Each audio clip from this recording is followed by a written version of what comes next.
E a cúpula do Exército avalia que equiparar facções criminosas brasileiras com organizações terroristas, proposta em discussão no Congresso, em meio a essa crise sobre o PL antifacção, pode criar um risco de interferências externas no Brasil.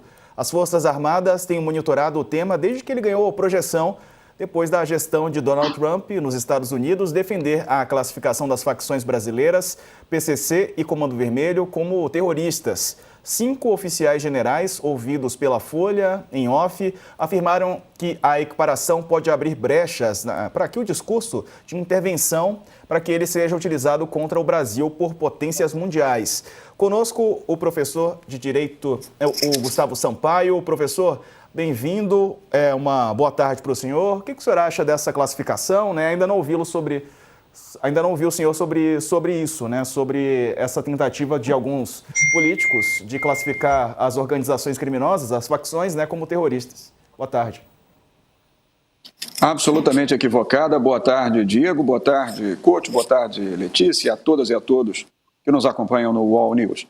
Em verdade, o crime de terrorismo no Brasil está regulado na Lei 13.260, de 2016. E as organizações criminosas e também as organizações criminosas armadas na Lei 12.850, de 2013. São disciplinas legislativas completamente diversas para situações completamente diversas, categorias científicas, Diego, absolutamente distintas. E tanto é verdade que, logo nos seus primeiros artigos, a Lei 13.260, que define o bárbaro crime de terrorismo, ela especifica que a ação terrorista é uma ação voltada a promover o terror público, mas por razões vinculadas a preconceitos, discriminação, motivações de caráter religioso ou também relacionadas à identidade de gênero ou mesmo a questões raciais, como muito acontece em países que vivenciam a dinâmica do apartheid. E, portanto, esse é o crime de terrorismo, que não se confunde com a atuação que tem interesse eminentemente econômico, de dominação econômica, de produção ilícita de riquezas, que está relacionada ao tráfico ilícito de entorpecentes e drogas afins. Agora, é preciso não confundir as coisas, é preciso colocar ciência sobre a mesa e não deixar que o ideologismo do discurso domine o debate. Por quê? Todos são favoráveis e somos favoráveis ao combate ostensivo à ação dos grupos que praticamente se estruturam em missão paramilitar, os grupos voltados ao tráfico ilícito de entorpecentes e drogas afins. Isso tem que ser combatido pelo Estado. O Estado está perdendo verdadeiramente soberania dentro de certos territórios de grandes conglomerados urbanos, mas isso em nada se confunde com terrorismo. Essa distinção tem que ser feita. Pergunta agora do Couto, diga lá. Doutor Gustavo, eu comentei agora há pouco que o que aconteceu no Rio de Janeiro, a mega operação, para mim foi uma ação de terrorismo de Estado. Isso sim foi terrorismo.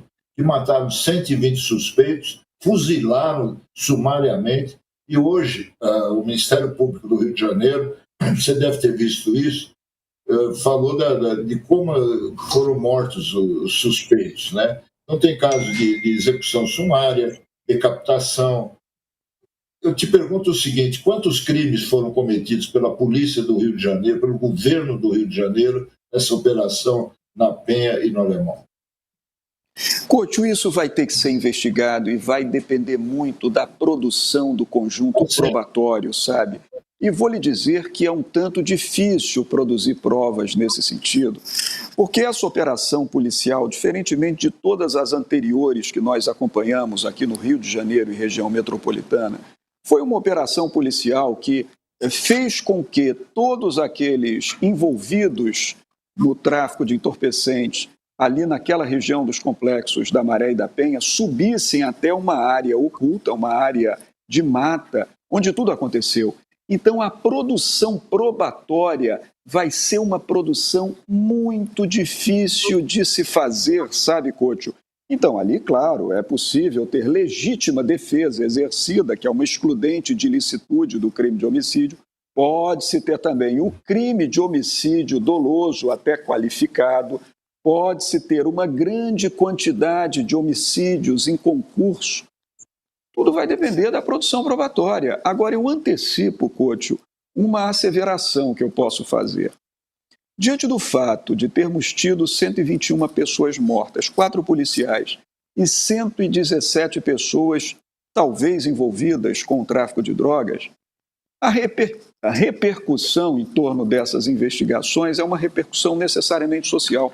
E a grande maioria da sociedade está apoiando e apoia a atuação da polícia, porque se trata de uma atuação que teria feito, digamos assim, uma asepsia dentro daquele gravíssimo quadro de criminalidade urbana. Agora, o que se pode avaliar, Couto, para terminar a resposta ao teu questionamento tecnicamente, é que diante do que o Supremo Tribunal Federal decidiu, na arguição de descumprimento de preceito fundamental número 635, ficou conhecida como a DPF das favelas, é que o Estado precisa estabelecer previamente um planejamento de invasão nessas zonas de conflagração do crime, e esse planejamento deve ser noticiado aos órgãos competentes estabelecidos na decisão da DPF 635. E isso realmente não aconteceu. O Estado do Rio de Janeiro alega que, se isso tivesse sido feito, ter-se-ia comprometido aquela instantaneidade da ação e o elemento surpresa da ação, e isso é algo que vai ter que ser apurado judicialmente ainda, Couto. Você, Carla, tem pergunta? Obrigado. Desculpa, eu estava com o microfone. A partir do que o senhor está falando, professor, sobre um planejamento prévio, eu estava pensando, né, toda a operação aconteceu enquanto o presidente da República estava voltando de uma viagem do exterior, né? Ele estava no avião quando tudo aconteceu, né? O Supremo pediu algumas provas, algumas informações que o governo do Rio diz que ainda não tem. Agora o Ministério Público está dizendo que há também evidências de execuções, e isso acaba sempre caindo no esquecimento. Como é que a gente faz para desmontar isso? É possível criar leis, freios ou qualquer barreira para que isso se repita? Porque quando as pessoas falam, parece que apoiam esse tipo de operação, não é bem que apoiam, né? É porque parece que alguma coisa está sendo feita. Mas eu acho que ninguém gosta de ver barbárie acontecendo. Arrancar a cabeça de alguém não é propriamente um combate inteligente à violência. Sim, Carla, você tem toda a razão. Esse elemento todo é muito, muito, muito sensível, porque o presidente estava voltando de uma viagem do exterior, mas, conforme nós sabemos, o governador do estado, que estava em crise de legitimidade e apoio popular, ele recuperou muito prestígio com essa ação. Né?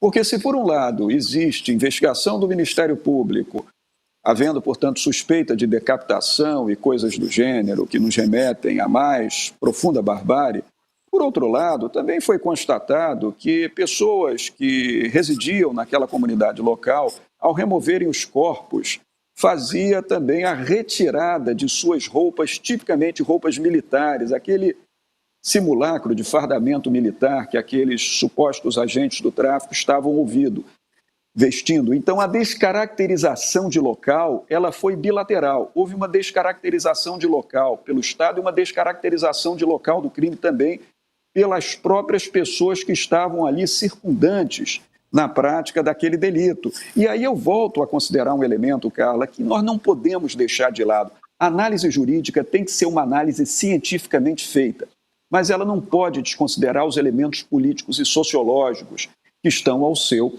redor. Houve uma cena de barbárie? Houve uma cena de barbárie. Mas o governador sabia que isso provavelmente ocorreria, mas que isso teria o respaldo popular. As pessoas se sentiram, de certa forma, como você comentou muito bem, amparadas pelo Estado, porque finalmente o Estado teria feito alguma coisa. Mas não é desse modo que nós queremos que o Estado faça alguma coisa.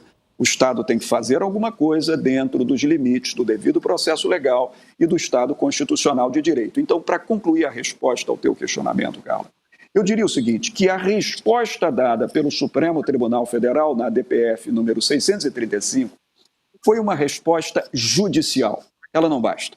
É preciso uma providência legislativa, é preciso que tenhamos um parâmetro de lei e é preciso que tenhamos talvez até um parâmetro constitucional instituído por emenda à Constituição.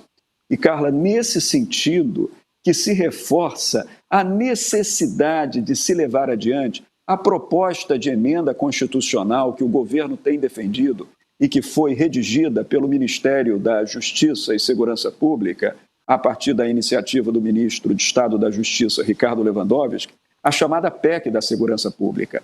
Porque essa PEC, mais importante do que o projeto de lei 5582, esse projeto de lei que está em andamento, chamado PL Antifacção, mais importante é a proposta de emenda que pretende criar um standard na Constituição da República, Carla, para fixar matrizes de cooperação entre a União Federal e os estados. E assim a União estabelecerá essas normas gerais, essas orientações gerais para essas operações policiais, e os estados-membros da federação é que farão a regulamentação específica dessas operações policiais.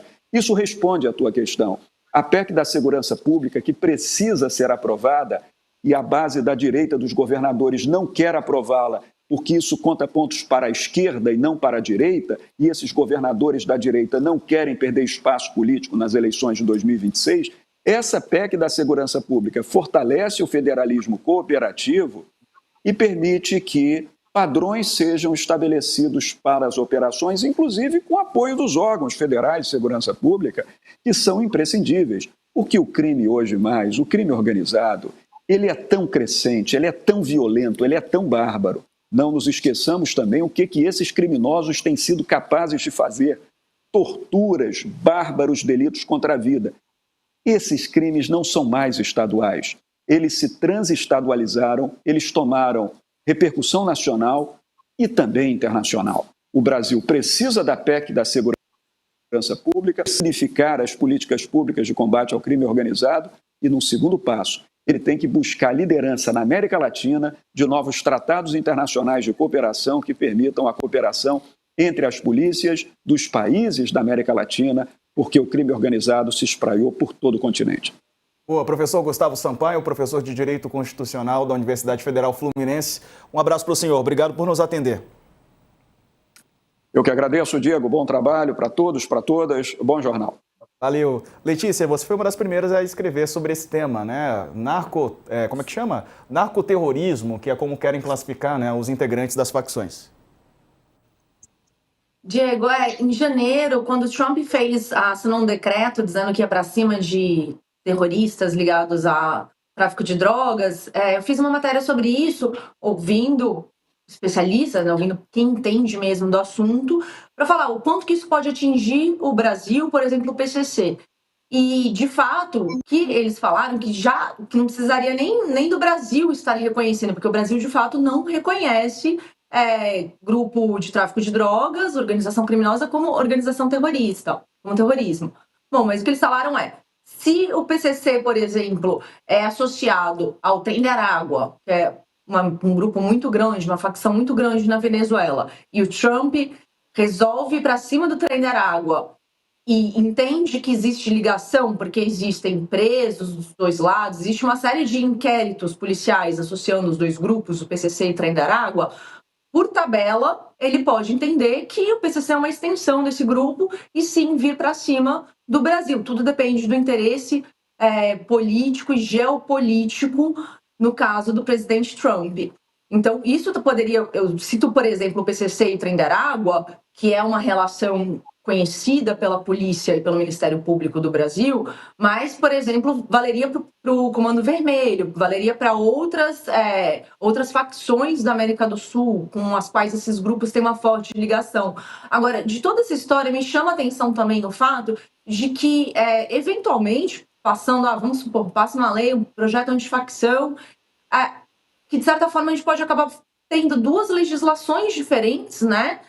Porque nem sempre, como a gente viu, inclusive no caso dessa operação no Rio de Janeiro, nem sempre está claramente comprovado a participação desses alvos, que esses alvos integram facções criminosas. Então, o que a gente viu no Rio de Janeiro foi a polícia falando, pelo Instagram do cara aqui, isso dá a entender, mostra, o Instagram mostra que ele tem uma ligação com o Comando Vermelho. O negócio tem que ser um pouco mais profundo do que isso para você poder concluir que a pessoa é um faccionado e que ele vai perder uma série de direitos e que ele vai ser enquadrado naquele tipo de legislação penal. E também, uma coisa que me chama a atenção, que eu tentei entender um pouco melhor ontem com os governadores e com os deputados na Câmara, que até agora eu não consegui, a gente sabe que no Brasil existe uma guerra entre milícia e facções criminosas. O Rio de Janeiro é o principal exemplo disso. Então, enquanto a gente está olhando, indo para cima de facção, a gente sabe que tem um interesse da milícia fortemente armada e tão bandida quanto de ocupar esse espaço. Então, se você faz uma legislação que vai para um lado, vai um outro lado aqui, os milicianos vão ficar de boa, eles não vão ficar 20 anos sem redução penal, sem regime de progressão penal. Enfim, eu acho que é tão complexo e tão superficial, de uma maneira tão superficial que esse debate está sendo feito, que ele é altamente perigoso, mas que para o discurso público ele é ótimo, como a gente quer ir para cima do pessoal da facção, só que não é assim que resolve. Fora, só um último adendo nesse pensamento todo, quando você classifica que um determinado grupo ele é um grupo terrorista, você vai ter uma série de implicações dentro do sistema financeiro. Então, se uma pessoa daquele grupo ela tem investimento no banco, a conta bancária passa, você começa a mirar aquelas instituições financeiras.